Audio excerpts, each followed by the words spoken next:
यदा यदा हि धर्मस्य ग्लानिर्भवति भारत अभ्युत्थानम् अधर्मस्य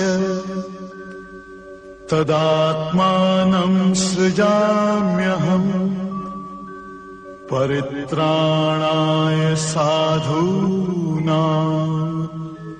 विनाशाय च दुष्कृताम्। और दुनिया के प्यार में गिरते हैं। कल यहाँ हुआ था, आज उसके आगे 62 क्या पॉइंट है? मौन है सोन और बोलना है चांदी। मौन है सोन और बोलना है चांदी। क्या मतलब हुआ? आप देखो, क्या ब्रह्म बोलता है? क्या बोलते हैं? सकल द्वार बंद समाधि लगा के देख और अंतःकरण में ज्ञान की ज्योति जला के देख। क्या बोला है? सकल द्वार बंद, सारे द्वारों को बंद कर लो।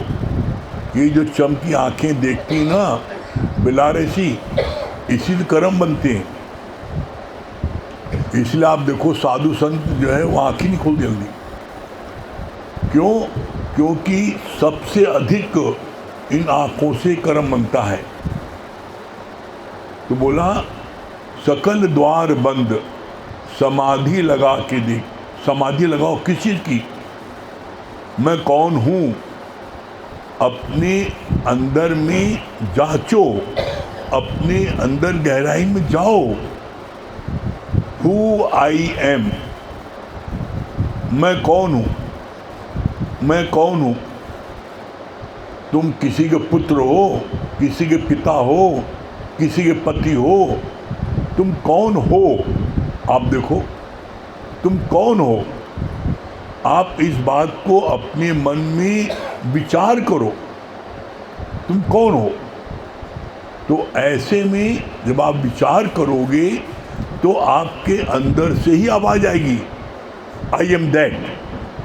अंदर से आवाज आएगी। लेकिन कब?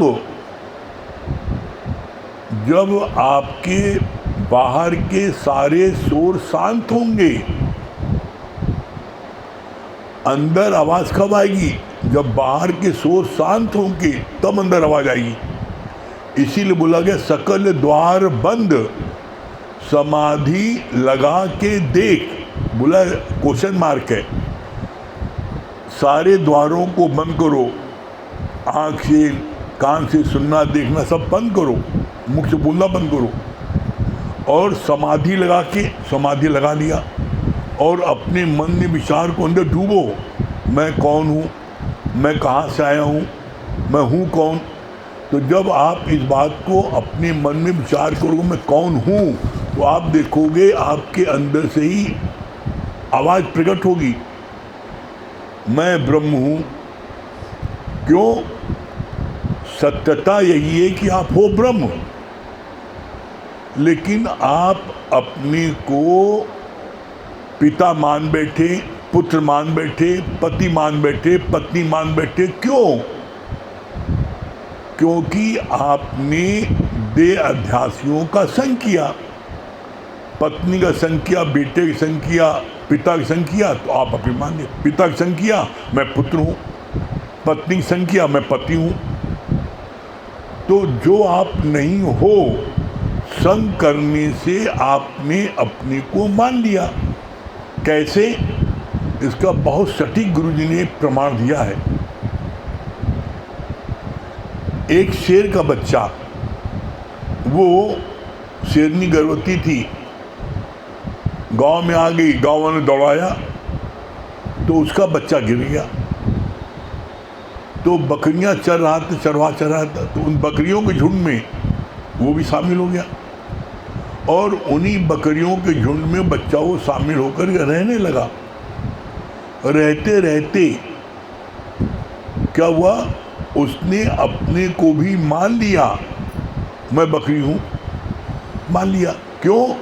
क्योंकि दिन भर उनका संग करते करते वो अपने को बकरी समझने लगा और बकरी की सारी हरकत वो करने लगा। कुछ साल बाद जब शेर को ध्यान आया कि मेरा बच्चा उस गांव में छूट गया था, तो आया ढूंढने के लिए, और जब ढूंढा देखा ये बकरियों के साथ में चल रहा है, तो उसको बुलाया, इधर आओ। वो डरे, कहीं इधर आओ, जो तू है सो मैं हूँ, इधर आओ। डरते डरते गया तो बोला कि तुम जो हो शेर होते हुए और तुम जो है नहीं, हमको खा जाओगे। डर रहा था। कहा नहीं, हमारे तुम्हारा कोई फर्क नहीं है, तुमने इनका संग किया है, इसलिए तुम ऐसा अपने को महसूस कर रहे हो, तुम बकरी हो। और चलो तुमको दिखाएं। और ले गया नदी किनारे, जल में अपनी शक्ल दिखाई और कहा तुम अपनी शक्ल देखो। जब उसको भी शक्ल दिखाया तो शेर की तरह शक्ल उसकी। कहा जो हम है वही तुम भी हो। बकरियों के संग रहते रहते तुम्हारे अंदर में ये बुज़दिली आ गई, तुम्हारे अंदर में बकरियों की सारी आदत आ गई। अब तुमने शेर का संग कर लिया, तुम जान के तुम शेर हो, तो अब तुम शेर की आवाज़ निकालो। जैसे हम दहाड़ते से दहाड़ो, तो शेर ने दहाड़ लगाई तो उसने भी दहाड़ लगाई। तो इसी तरीके से यहाँ पर हम जीव बन कर के परिवार में रहते हैं और हम कहते नहीं मैं तो पत्नी हूँ, मैं तो पिता हूँ, मैं तो पति हूँ, मैं बेटा हूँ। हम भूल बैठे। जब शेर गुरु हमें जीवन में मिलता है तो वो कहता है जा तेरी आत्मा, तुम कहाँ फंस गए, तुम किधर अपने को फंसा लिया तुमने। तुम शेर हो और तुम जो है अपने को तुम बकरियों में फंसा के तुम बकरी मान लिया तुमने। तो शेर गुरु जब उसको याद दिलाता है कि तुम भी शेर हो मेरी तरह, मोहित हुई भेद कैसा। जब शेर गुरु उसको भी दिखाता है तो हमारे तुम्हें कोई फ़र्क है नहीं, कोई फ़र्क नहीं है। तो जब शेर गुरु का संग करते हो तो तुम्हारे अंदर से वो शेर प्रकट हो जाता है। क्या बोलता है शेर गुरु? ओ हम, सियो हम, सो हम, सबका अर्थ एक है। ओ हम, मैं वही हूँ, एक ओंकार। सियो हम, वही शिव मैं हूँ। तो सब कुछ, चाहे शिवम बोलो, चाहे ओम बोलो, चाहे कुछ बोलो, हो तुम वही हो, ब्रह्म। तो अपने को तुमने ब्रह्म भूल बैठे थे, तुमने परिवार का देहध्यासियों का संग करने के कारण। जीवन गुरु आया, उसने हमको याद दिलाया और हमको पहचान दी कि तुम भी शेर हो। और जब हमको गुरु ने जाप कराया, बोलो वो हम बुलवाया, तो आवाज़ आई हाँ मैं भी वही हूँ। तो धीरे धीरे गुरु हमको अपने समान बनाता है। अभी कितना अच्छा बात चली थी, जगदीश भाई कितना अच्छा बता रहे थे इस बात के लिए, हैं कि गुरु 4 प्रकार के जो हैं, उनमें जो भिरंगी गुरु है, जो सदगुरु है, वो करे आप समान। और जितने गुरु हैं, पारस गुरु जो है लोहे को सोना बना देते हैं, लेकिन पारस नहीं बनाते अपने समान। चंदन गुरु जो है वो शीतलता देते हैं, जो उनके चंदन में सर्व लिपटे रहते हैं, वो उनको शीतलता देते हैं सर्व को, लेकिन सर्व अपना जहर नहीं निकाल पाता। तो उसके अंदर में जितने लिपटे रहे तो शीतलता मिल रही है। आपके पारस गुरु हो गए, चंदन गुरु हो गए, हैं दीपक गुरु हो गए। दीपक गुरु होते हैं जहाँ दीपक जला दो चारों तरफ प्रकाश हो जाता है, बड़ा अच्छा ज्ञानी है, प्रकाश हो गया। लेकिन दीपक तल अंधेरा, उनके नीचे आश्रम में सब दुनिया के कुकर्म हो रहे हैं। लेकिन भिरंगी गुरु जो होता है वो आप समान करता है। कैसे? बोला भिरंगी एक कीड़ा है, हैं वो जो है क्या होता है, वो गोबर से भोंदू कीड़े को उठाता है, उसका नाम है भोंदू कीड़ा, जो रेंगता है जमीन में। उसको ला करके एक मट्टी का घरौंदा बनाता है, और उसमें लाके उसको बंद कर देता है और दरवाजे में खुद बैठ जाता है और उसको भूं भूं भूं भूं करता है। तो भूं भूं सुनते सुनते उसके भी भृंगी कीड़े की पंख निकल आते हैं। तो क्या होता है, जब पंख निकल आते हैं तो मट्टी के घरौंदे को फोड़ते हुए दोनों एक साथ होते हैं। इसी तरीके से गुरु हमें यहाँ पर रोज सत्संग में बैठा करके रोज बोलता है, मान या न मान तू है भगवान, मान या मान है तू भगवान। रोज बैठा के हमको बोलता है। तो एक दिन हम सोचने को मजबूर हो जाते हैं कि आखिर हमको गुरु रोज बोलता है भगवान है, तो आखिर में भगवान क्यों नहीं मानता अपने को? आप अपने को भगवान क्यों नहीं मानते? यहाँ क्वेश्चन मार्क है। जब आप दुनिया के कुछ भी बन जाते हो तो भगवान भूल जाता है। इसीलिए गुरु बोलते हैं बनना ही अज्ञान, कुछ नहीं बनो, यू आर ऑलरेडी गॉड। जब पहले तुम भगवान को बनने की जरूरत क्या है? यहाँ पर गुरु हमें इस बात को रोज बैठा करके हमको भू भू करता है। तो हमारे भी भृंगी कीड़े हमारे भी पंख निकल आते हैं और फिर हम भी गुरु के साथ में अपने बोलते हैं हाँ मैं ब्रह्म हूँ। और इसलिए कहा जाता है मैं ब्रह्म हूँ, मैं ब्रह्म हूँ, ये सबसे बड़ा जाप है। और मैं जीव हूँ, मैं जीव सबसे बड़ा पाप है। तो अपने को ब्रह्म मानते काहे नहीं हो? ये बात हम अपने जीवन के अनुभव से कह रहे हैं आपको। हम ब्रह्म क्यों नहीं मानते?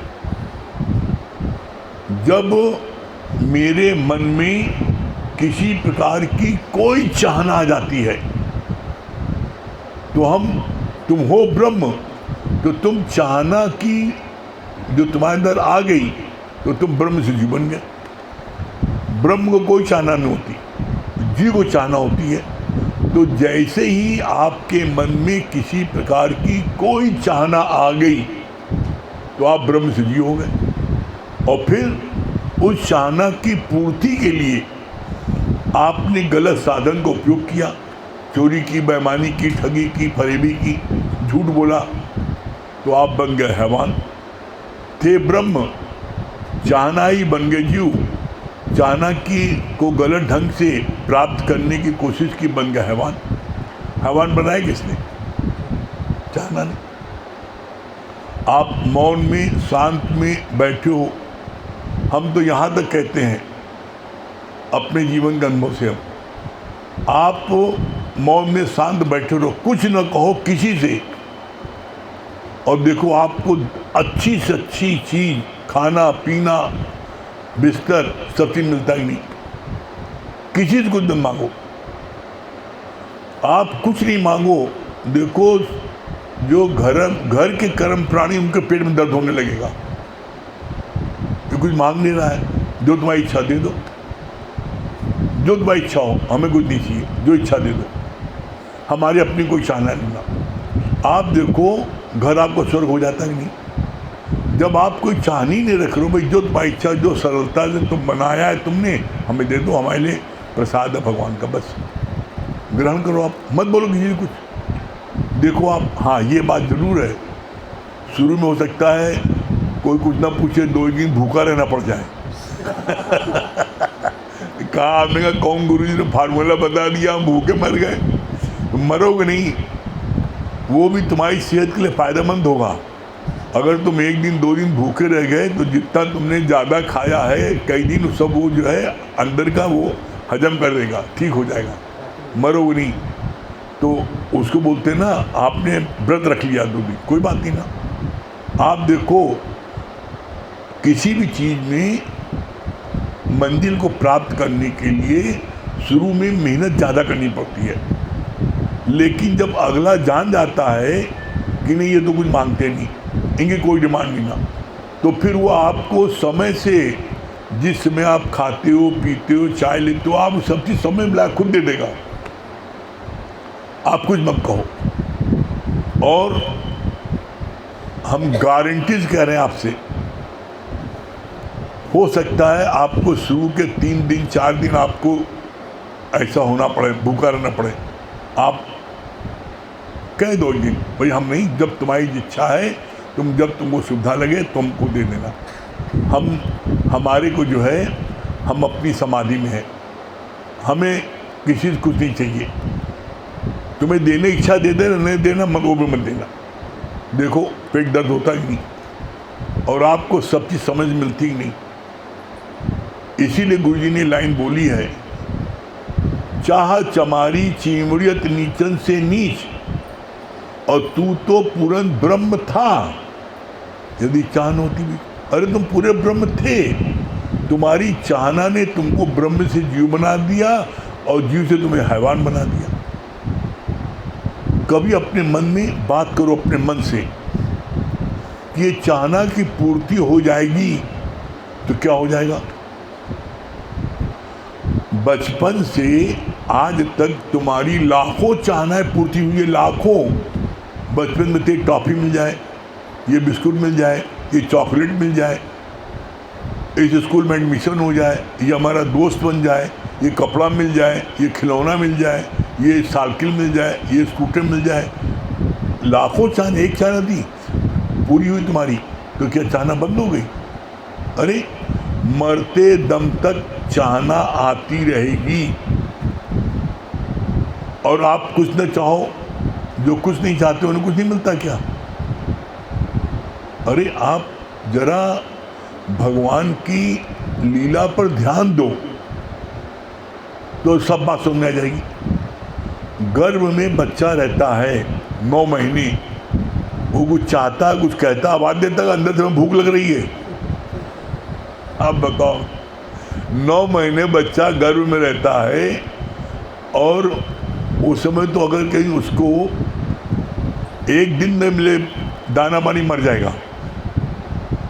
छोटे बच्चों को दिन में 10 बार चाहिए, हर घंटे में उसको। जब छोटा बच्चा देखो आप होता है 1 साल तक का, 6 महीने का, 2 महीने का, 4 महीने का, देखो उसको माँ उसको हर घंटे में शीशी देती है दूध की। क्यों? जरा जरा से लेते हैं, उनको पेट इतना छोटा है, वो थोड़ा सा खाया फिर निकल गया लेटरिन बाथरूम में, फिर थोड़ा सा खाया फिर निकल गया दूध। तो उनको हर घंटे में होती ज़रूरत बच्चों को, तो माँ देती ना। जब गर्भ में बच्चा था तो परमात्मा उसको गर्भ में दे रहा था ना, नाभि के द्वारा। कैसा कुदरत का खेल आप देखो। जो माँ खाती है बच्चे को ऑटोमेटिक मिल जाता है जो गर्भ में रहता है। फिर बच्चा गर्भ में बाहर आता है, उसको सब मिलता है, माँ सब देती है। तो आप ये देखो, चेक करो कि उसको क्या नहीं मिलता बिना मांगे। उसको बिना मांगे सब कुछ मिल जा रहा है। तुम्हें विश्वास ही नहीं है कि हम अगर न मांगे तो भगवान सो जाएगा, हम भूखे मर जाएंगे। ऐसा नहीं ना। आप जरा फिर दूसरा उदाहरण देखो। आप कोई मजदूर आपके यहाँ काम करता है दिन भर, उसको आप पैसा भी देते हो मजदूरी का, और यदि वो खाना पीना नहीं लाया है और लंच आवर जो खाली बैठा चुपचाप, तो आपके पेट में दर्द होने लगता है। भाई क्या बात है, कहाँ बैठे हो खाली? भाई कुछ खाने पे नहीं लाएगा? नहीं बाबूजी कुछ पैसा नहीं था ना, कुछ लेके नहीं आया। जब आप शाम दोगे ना तब खाएंगे लेके पैसा। तो आपके पेट नहीं, बेटा ये लो 4 रोटी ले लो, हैं इसके साथ खा ले चलो। आप देते हो। मनुष्य मजदूरी देता है तो क्या रखे भगवान?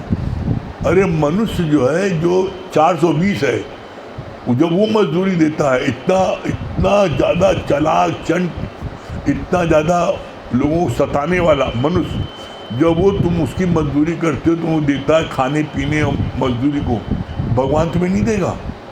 विचार करो, विचार करो ये बात कि जब व्यक्ति जो है मजदूरी देता, खाने पीने देता, भगवान नहीं देगा? भगवान भी देगा, लेकिन तुमको विश्वास नहीं है।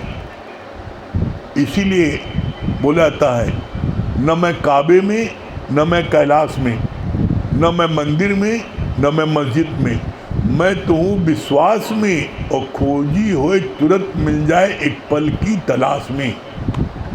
खोजी होए, जब आप किसी चीज़ को खोजते हो मन से, देखो आपको तुरंत मिल जाता है। कैसे?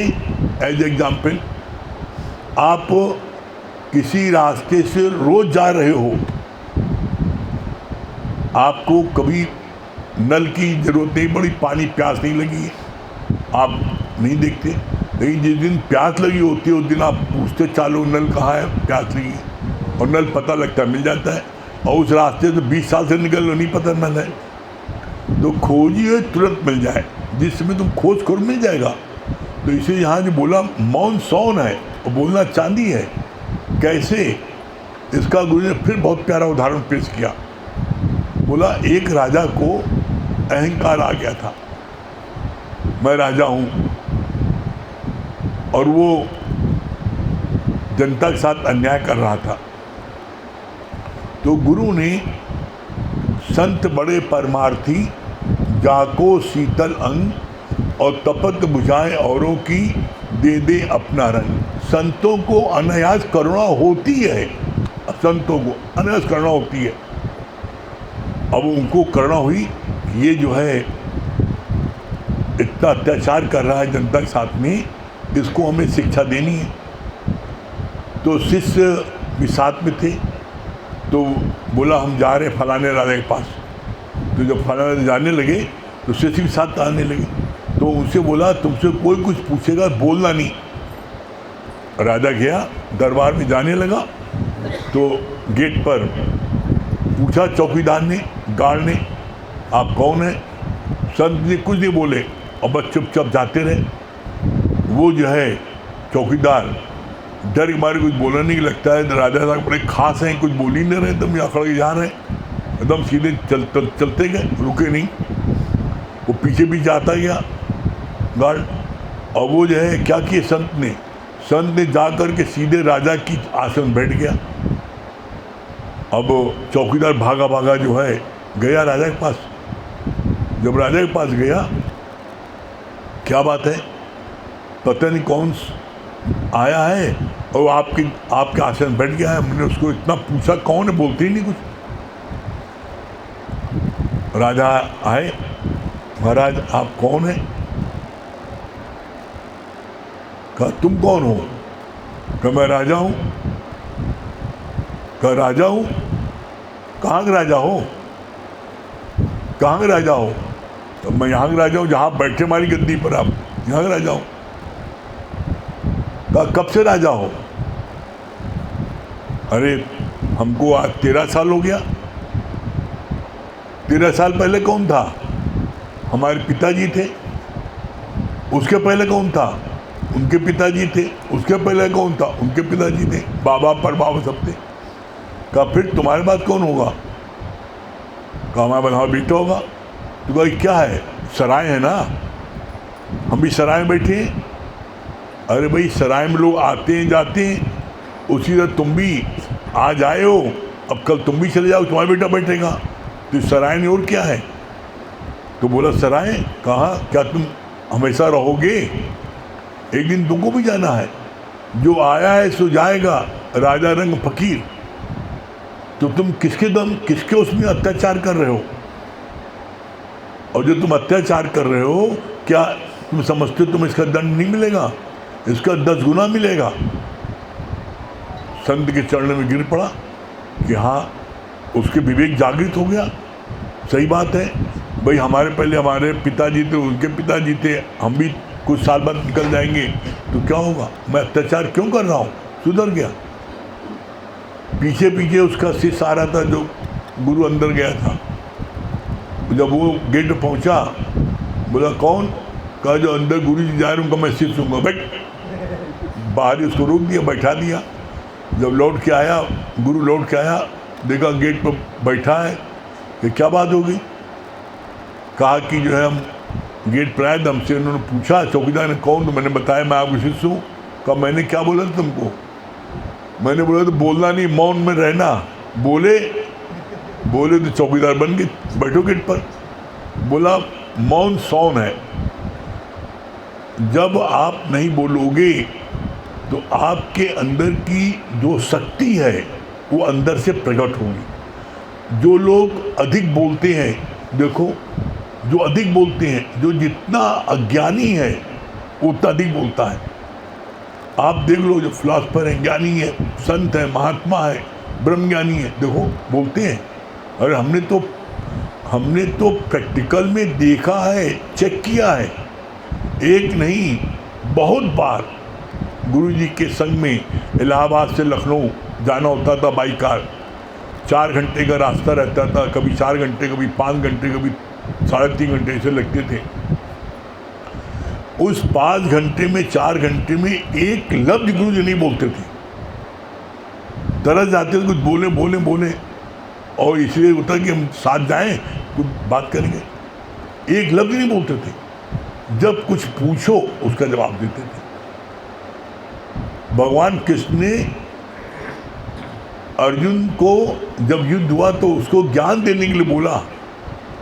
तो जब कभी भी तुम्हारे को देखो, कहीं भी जाते हो, सोसाइटी में कहीं जाते हो, देखो तुम्हारा बोलना जरूरी है। जब किसी का उद्धार हो रहा हो, किसी को जीवन मिल रहा हो, किसी की उन्नत हो रही हो, तब बोलना, अन्यथा मत बोलना। जब नहीं बोलोगे तो तुम्हारे अंदर की सारी शक्तियाँ वो तुम्हारे अंदर से ही प्रकट होने लगेंगी और तुम बोल बोल के सारी शक्ति नष्ट कर देती हो। इसलिए भगवान बोलते हैं कुछ हो जाए मौन। और जितना आप मौन रहोगे उतना अधिक आपके अंदर में पावर जगती जाएगी और वही पावर एक दिन क्या होगी, ब्रह्म प्रकट हो जाएगा। तो ब्रह्म प्रकट कर सकते हो हर कोई, सूना सकना कोई नहीं, हर के अंदर लाल। और मूर्ख गण खोले नहीं, कर्मी भय कंगाल। करके देखो, जितना मौन होगे उतना आनंद आएगा। करके देखो और आपकी शक्ति न प्रकट हो तब कहना, ठीक है। बाकी आगे अमित भैया बताएंगे।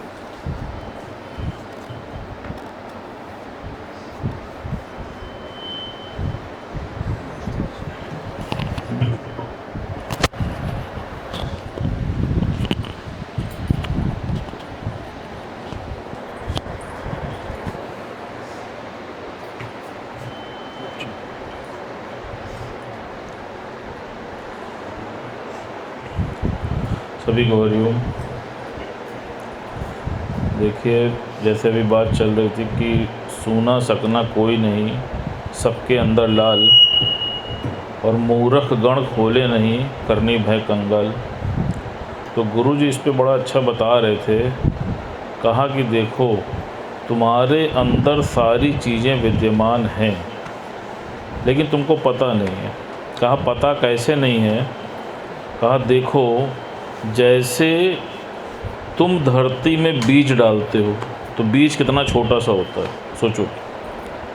अब बीज के अंदर सारी चीज़ें विद्यमान हैं कि नहीं है? जैसे भगवान ने कहा जब तुम बीज डालते हो तो क्या उसका कोई रंग होता है क्या, बताओ। लेकिन वो जब धरती का संग पाता है तो कैसे हरी पत्ती निकल आती है, कैसे लकड़ी निकल आती है, कैसे फल निकल आता है। क्या कहीं बाहर से आता है क्या? वो उस बीज के अंदर विद्यमान था, आप सोचो। और जब उस बीज ने खुद को प्रकट किया, धरती का संग लिया, अपने को मिटा दिया, तो वो सारी चीज़ें उसके अंदर प्रकट हो गई। लेकिन बीज अगर कहे कि हमको पहले लकड़ी दिखाओ, हमको पहले पेड़ दिखाओ, हमको पहले फल दिखाओ, हमको पहले छांव दिखाओ, कोई दिखा सकता है? वो बन सकता है। तो इसी प्रकार गुरुजी ने कहा देखो, सब चीज़ उस छोटे से बीज में विद्यमान है, लेकिन उसको अपने को प्रकट करनी पड़ती है। जैसे अभी बोला कि मूर्ख गण खोले नहीं। जो मूर्ख है वो बात को नहीं मानता है, वो अपनी ही बुद्धि चलाता है। फिर आप देखो, ये सब चीज़ जीवन में कब हुई? जब आपके जीवन में ज्ञान आया। आप सोचो कि ढेर सारी झाड़ होती है, एक चिंगारी पड़ती है, सब सुहा हो जाती कि नहीं हो जाती, बताओ। इसी प्रकार जो अज्ञान रूपी थॉट तुम्हारे अंदर हैं, जब तुम्हारे अंदर ज्ञान रूपी एक थॉट, एक विचार गुरु का जाता है, तो सारे अज्ञान रूपी विचारों को खत्म कर देता है। जैसे एक चिंगारी से साड़ी झाड़ स्वाहा हो जाती है, ठीक उसी प्रकार एक थॉट से तुम्हारे सारे नेगेटिव थॉट समाप्त हो जाते हैं। इसीलिए देखो बोला है ना, कहा देखो एक बूंद नींबू की 20 किलो दूध को फाड़ देती कि नहीं फाड़ देती है। जब पनीर बनाते हैं तो क्या करते हैं, एक बूंद ही तो डालते हैं, दूध फट जाता है। फिर आप देखो एक बूंद जहर की मार देती है कि नहीं मार देती है। किसी से कह लो भैया टेस्ट कर लो बढ़िया जहर है कि नहीं, क्या पागल हो का भागे लगेगा। जैसे पनीर वाले के यहाँ जाओ तो पनीर टेस्ट करा देता, भाई साहब खा लीजिए। जहर वाले से कहो देखो पूरा विश्वास है कि मार डालेगा, पनीर पर नहीं विश्वास है लेकिन जहर पे पूरा विश्वास है कि चखेगी गए। तो सोचो एक बूंद जहर की, फिर आप सोचो एक बूंद ब्लड की। तुम्हारे इतने बड़े शरीर में कितना ब्लड है, सिर्फ एक बूंद ही तो डॉक्टर लेता है। एक बूंद से तुम्हें बता देगा डायबिटीज़ है, कोलेस्ट्रॉल है, फैटी लीवर है, किडनी सही वर्क कर रही है, हीमोग्लोबिन कितना है, तुम्हें सब कुछ वो एक बूंद से बता देगा। सोचो फिर एक बूंद अमृत की। आप देखो जब समुद्र मंथन हुआ और जब अमृत कलश निकला तो छीना झपटी में क्या हुआ, उसकी 3 बूंदें, एक बूंद इलाहाबाद में गंगा जी में गिरी, एक बूंद नासिक में गिरी और एक बूंद हरिद्वार में गिरी, जिसके कारण से आज तक कुंभ का आयोजन होता है। आप सोचो आज भी लोग कुंभ और महाकुंभ नहा करके अपने को बहुत भाग्यशाली महसूस करते हैं। एक बूंद ही तो गिरी थी। आप सोचो तो गुरु जी ने क्या बोला, कहा एक बूंद ब्रह्म ज्ञान की मस्त करे दिन रैन। जब उन बूंदों में इतनी ताकत है, इतना सामर्थ्य है, इतनी शक्ति है कि वो क्या से क्या कर देती हैं, तो क्या गुरु के ब्रह्म ज्ञान में इतनी शक्ति नहीं है कि तुम्हारा जीवन पलट दे, तुम्हारे विचार पलट दे। आप सोच के देखो। और फिर उससे बड़ी बात क्या है कि अगर आज तुमको कोई बोले कि लो भैया ये अमृत मिल गया इसको ले लो, तो उस अमृत को कहाँ रखोगे? घास लेट की शीशी में रखोगे? किस में रखोगे? गंदे बर्तन में रखोगे? बताओ। उसको बहुत साफ बोतल में बहुत संभाल के रखो। क्यों? क्योंकि तुमको पता है कि ये अमृत है, इसको अब पान करने से मैं अमर हो जाऊंगा। अब तुम ये सोचो कि गुरु ने जो तुमको इतनी सहजता में अमृत दे दिया है, तुम इसका पान कैसे करते हो? तुम इसको कहाँ रखते हो? तुम इसको कहाँ देते हो? तुम इसके लायक पात्र ढूंढते हो? नहीं ढूंढते हो। गंदे संदे पात्र में भी गुरु के इतनी अथक प्रयासों वाला ज्ञान को तुम सहज ही डाल देते हो। बताओ, तुमको गुरु के ज्ञान की कद्र नहीं है। तुम पहले ढूंढो तो सही कि उसके लायक कौन सा उचित पात्र है जहाँ पर वो ज्ञान टिक सके। जैसे वो अमृत वहीं टिकेगा ना जो बोतल खाली होगी, साफ होगी, सुरक्षित होगी। लीकेज वाली बोतल में तो नहीं टिकेगा ना। इसी तरह जिसकी संशयात्मक बुद्धि है, जिसकी श्रद्धा नहीं है, तुम उसको अगर ज्ञान दोगे तो वो अपना प्रभाव तुम्हारे ऊपर भी छोड़ देगा। पता लगा कि वो तो आया नहीं और तुम भी डूब गए। जैसे जिन लोगों को कम तैरने आता है या जो नए नए नौसिखिया होते हैं, आप देखो कोई डूबता रहे और उसको बचाने के लिए वो चले जाते हैं तो क्या परिणाम होता है? वो चले तो जाते हैं लेकिन लौट के नहीं आते। वो डूबने वाले के साथ खुद ही डूब जाते हैं। और ऐसा अनुभव मेरे जीवन काल में हो चुका है। वो तो लग रहा है गुरु की भक्ति बड़े अथक मन से और बड़े सच्चे हृदय से की थी कि परमात्मा ने बचा लिया, नहीं तो इस लोक से उस लोक पहुंच गए थे। आप सोचो, देखिए ज्ञान की महत्ता कितनी है, आप इसकी कल्पना कर सकते हो। अगर आप ठंडे दिमाग से, जैसे अभी बोला कि ज्ञानी मौन में रहता है, 6 घंटे की जर्नी हो चाहे 16 घंटे की जर्नी हो, वो अपने को सिद्ध करने में नहीं लगता है। जैसे बताया, कहाँ सोना अगर नाली में भी गिर जाए उसके बाद भी बाहर निकला तो उसकी कीमत कम नहीं होती, उसकी कीमत उतनी रहती है, उसको जस्टिफाई करने की ज़रूरत नहीं होती है। तो इसी तरह जिसके जीवन में ज्ञान आ जाता है, जिसकी जीवन में ज्ञान की स्थिति हो जाती है, वो अपने को प्रकट करने में नहीं लगता, उसको तो प्रकट भगवान स्वतः कर देता है। उसकी तो वाणी के लिए दुनिया लालायित रहती कि कुछ बोले, और अज्ञानी से कहते भैया तुम चुप हो जाओ, अब तो चुप हो जाओ। आप सोचो, फिर आप देखो कि जीवन में किसी भी क्षेत्र में जो आदमी जिस प्लेटफॉर्म से जुड़ा है, आप देख लो, ज्ञान की ज़रूरत नहीं है। भोजन करते हो, ज्ञान की ज़रूरत नहीं है, बताओ। अगर तुमको भोजन में भी ज्ञान की ज़रूरत नहीं है तो तुम गलत भोजन कर लोगे। पता लगा ऐसा भोजन तुमने कर लिया कि तुम्हारी तबीयत खराब हो गई। भोजन करते समय भी हम लोग ध्यान रखते हैं ना कि भैया हमारे शरीर को कौन सा भोजन चाहिए। कोई डायबिटिक है तो उसको मना है भैया चावल मत खाना, आलू मत खाना, तो ज्ञान की आवश्यकता है कि नहीं है। पता लगा वो खींच के आलू और चावल खा गया तो क्या होगा, कोई ना कोई अटैक आएगा कि नहीं आएगा। बोलने में आप किसी से बात करते हो तो बताओ, बिना ज्ञान के आप देख लो कैसे पहले बात करते थे, आज कैसे बात करते हो। आप देखो, आज हमने ये महसूस किया है कि आज ज्ञान में अगर आप झुक नहीं पाते तो आप पकड़ भी नहीं पाते हो। ध्यान रखना, गुरु के ज्ञान में इतनी पावर है कि बहुत से लोगों से ऐसा होता है कि जिनसे ट्यूनिंग बिगड़ी होती है, और सबके जीवन काल में होता है। लेकिन सुनते सुनते सुनते सुनते हमने यहाँ तक महसूस किया कि जिन लोगों के आप झुक नहीं पाते हो तो आप अकड़ भी नहीं पाते हो। और पहले क्या होता था, पहले हर समय अकड़े रहते थे। गुरु ने पहले ही बता दिया, अकड़ना क्या है, अकड़ना मुर्दा होने की पहचान है, और झुक जाना ही जिंदा होने की पहचान है। अब देखो, उस एक बूंद का ही तो कमाल चल रहा है। आप देखो, जो भी ज्ञान से जुड़ गया, वो जो बूंद अंदर चली गई तो वो असर तो कर रही है ना। आप बताओ, कुछ भी आप व्यापार करते हो, देखो आपका भाव चेंज होता है कि नहीं होता। आप सामने वाले के अंदर भगवान देखते हो कि नहीं देखते हो। आपके मन में थॉट आता है ना, नहीं यार हम गलत नहीं करेंगे, हम बेईमानी नहीं करेंगे, जो परमात्मा ने दिए हम वही बहुत, जो प्राप्त है वही पर्याप्त है, ठगी नहीं करेंगे।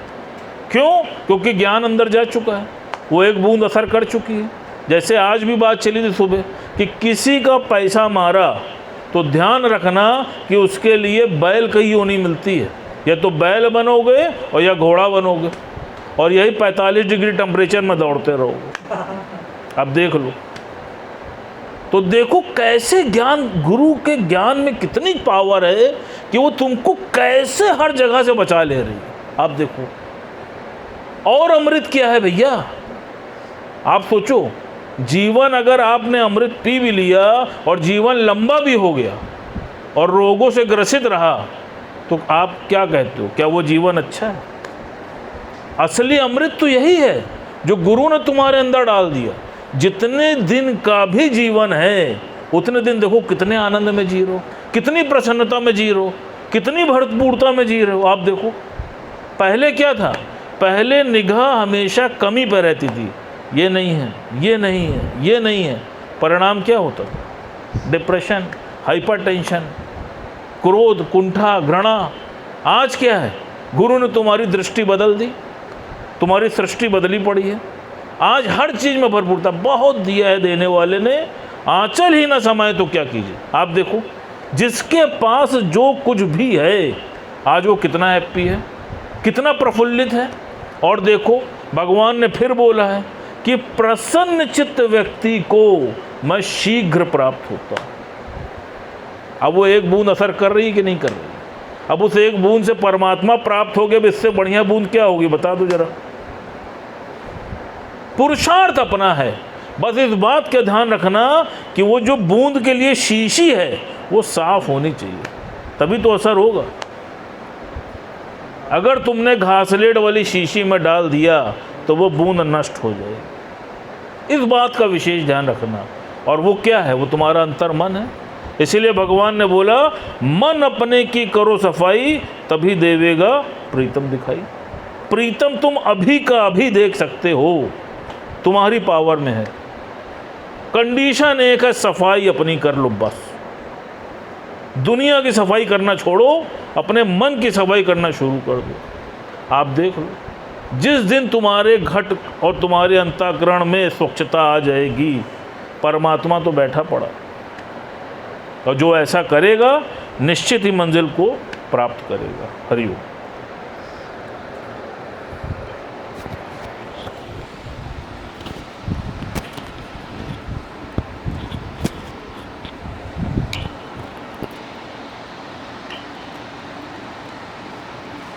सभी प्रेमियों को हरिओम, राम राम। कितनी महिमा गाऊं, कितना करूं सत्कार, कितनी महिमा गाऊं, कितना करूं सत्कार।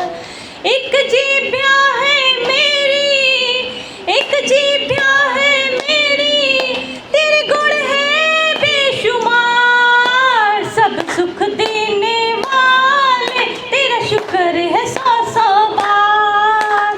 सब सुख देने वाले तेरा शुक्र है सौ सौ बार।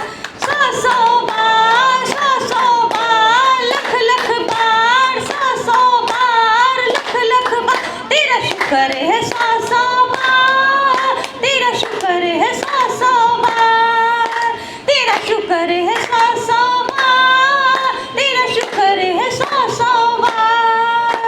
तेरी रहमत इतनी औकात न भूले, तेरी रहमत इतनी औकात न भूले। जो दी है तूने सौगात न भूले, जो दी है तूने सौगात न भूले। चाहे भूल जाए ये जग सारा, भूले न कभी तेरा द्वारा। चाहे भूल जाए ये जग सारा, भूले न कभी तेरा द्वारा। इस द्वारे पे आके मिला है हमको करार, इस द्वारे पे आके मिला है हमको करार। सेवा सुमिरन सत्संग, सेवा सुमिरन सत्संग, मिला संतों का परिवार। सब सुख देने वाले तेरा शुक्र है सौ सौ बार। सब सुख देने वाले तेरा शुक्र है सौ सौ बार। सौ सौ बार, लख लख बार, सौ सौ बार, लख लख बार, सौ सौ बार, लख लख बार। तेरा शुक्र है सौ सौ बार, तेरा शुक्र है सौ सौ बार। हे पाक पवित्र ये वचन तुम्हारे, हे पाक पवित्र ये वचन तुम्हारे। निर्मल हो जैसे गंगा की धारे, निर्मल हो जैसे गंगा की धारे। जो इन चरणों में आता है, सब पाप मैल धुल जाता है। जो इन चरणों में आता है, सब पाप मैल धुल जाता है। अगम अगोचर है तू, तेरा हार न पार। अगम अगोचर है तू, तेरा हार न पार। निराकार भी तू है, निराकार भी तू है, और तू ही है साकार। सब सुख देने वाले तेरा शुक्र है सौ सौ बार। सब सुख देने वाले तेरा शुक्र है सौ सौ बार। सौ सौ बार, लख लख बार, सौ सौ बार, लख लख बार, सौ सौ बार, लख लख बार। तेरा शुक्र है सौ सौ बार,